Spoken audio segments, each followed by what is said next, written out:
Oke, video kita pada kali ini saya ingin mempresentasikan tentang asuransi unit link ya.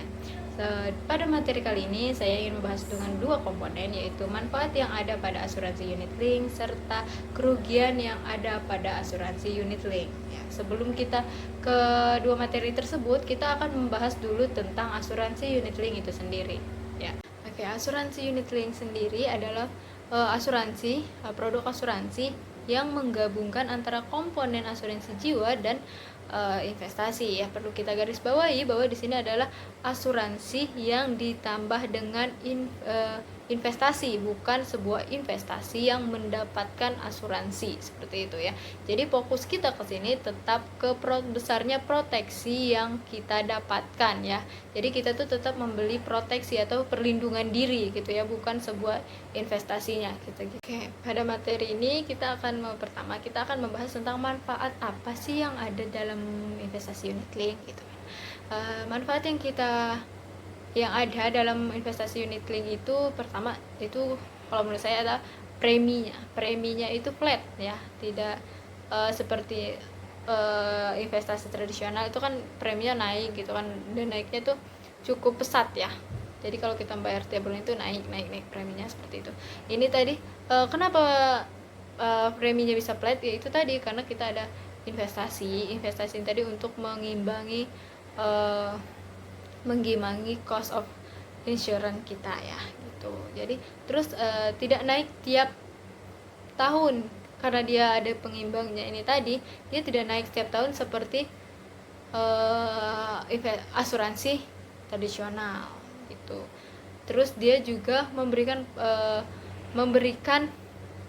perlindungan finansial bagi pemegang polis dan keluarganya jika terjadi resiko seperti meninggal dunia ibaratkan atau kecelakaan yang mengakibatkan kecacatan tetap ataupun penyakit yang kronis gitu kan, karena kita tidak pernah tahu kedepannya akan seperti apa. Dan ya, asuransi ini kan untuk yang jangka panjang ya, yang namanya asuransi itu untuk jangka panjang, bisa 10, 20 bahkan 40 tahun yang akan datang seperti itu ya.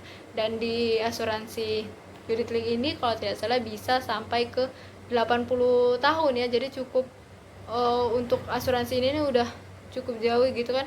Kalau biasanya itu hanya sampai ke 70 ya kalau nggak salah ya. Tapi yang di asuransi unit link ini dia sampai usia 80 tahun seperti itu. Terus ada juga investasinya nih, kita kan bisa memiliki peluang pertumbuhan nilai investasi karena dia penggabungan antara asuransi dan investasi. Jadi di investasinya itu kita juga bisa mengharapkan nilai investasinya, namun bukan yang besar ya, nilai investasi yang besar atau yang tinggi, karena ini tetap kita fokusnya ke asuransi seperti itu ya. Jadi ini kayak ada dapat nilai tambahnya lah gitu ya. Tergantung kita meletakkan investasinya kemana gitu kan. Jika kita bisa meletakkan investasinya yang tepat ya, ke tempat yang tepat, mungkin kita bisa mengharapkan nilai investasinya seperti itu. Terus ada fleksibilitasnya.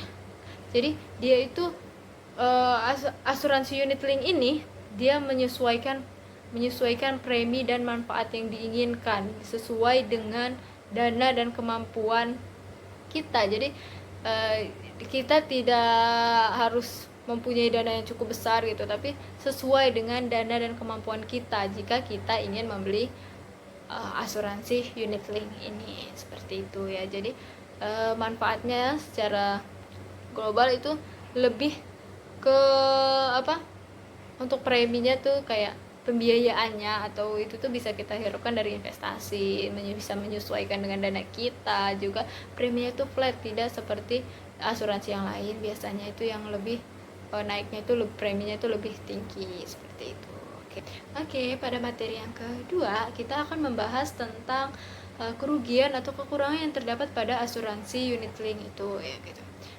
Yang saya tahu seperti kayak adanya biaya akuisisi yang cukup besar dalam asuransi unit link ya.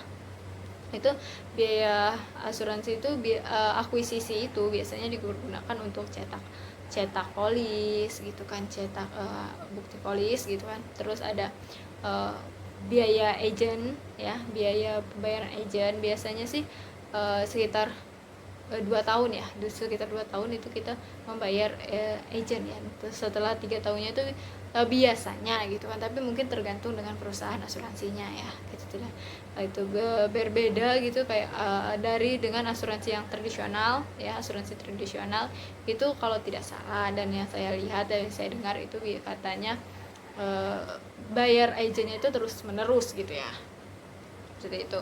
Terus juga ada risiko investasi ini ya, karena kita berinvestasi pasti ada untung dan ada rugi ya. Tidak mungkin kita akan selalu untung terus gitu kan, mujur gitu kan, nggak mungkin gitu, pasti ada untung dan ruginya. Jadi itu tadi, kita berinvestasi untuk asuransi, tapi kita juga akan mengalami kerugian jika kita salah meletakkan dana investasi kita gitu. Mungkin kalau kita letakkannya di saham yang kayak naik turunnya itu cepet banget gitu kan, yang kayak agak langsung turun banget atau naik banget, itu kan susah ya. Jadi kita tidak bisa menyesuaikannya gitu, itu biasanya bisa mengalami kerugian seperti itu ya. Terus tata kelola investasinya sendiri itu tuh tidak kita kelola secara langsung. Jadi pihak asuransi sudah menunjuk sebuah manajer investasi gitu ya, manajer investasi untuk mengelola dana kita gitu, dana kita pada pihak investasi yang sudah bekerja sama dengan perusahaan di mana kita tempat kita membeli asuransi tersebut. Jadi perusahaan asuransi tempat kita membeli itu kerjasama dengan pihak investasi untuk mengelola dana ini ya. Jadi kita tidak kelola secara langsung seperti kita berinvestasi pada bidang-bidang lain, ibaratkan contohnya pada saham ataupun reksadana seperti itu ya.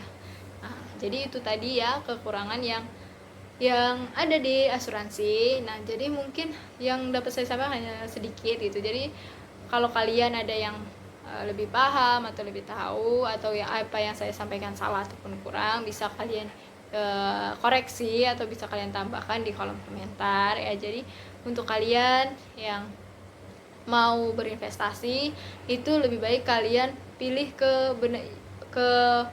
tempat investasi atau tempat yang pencari cuan yang benar-benar bisa menghasilkan cuan, seperti langsung ke reksadananya itu ataupun bisa ke kripto gitu kan ya. Jangan di asuransi gitu. Kalau asuransi kita fokusnya tetap ke proteksi yang kita dapatkan ya, proteksi yang kita dapatkan jika terjadi hal-hal yang tidak kita inginkan nantinya gitu ya. Oke, jadi terima kasih yang sudah menonton, atau yang mau nambahin boleh banget ya, kita belajar bersama gitu. Kalian bisa tulis di kolom komentar. Sekian presentasi dari saya ucapkan terima kasih dan sampai jumpa, dadah.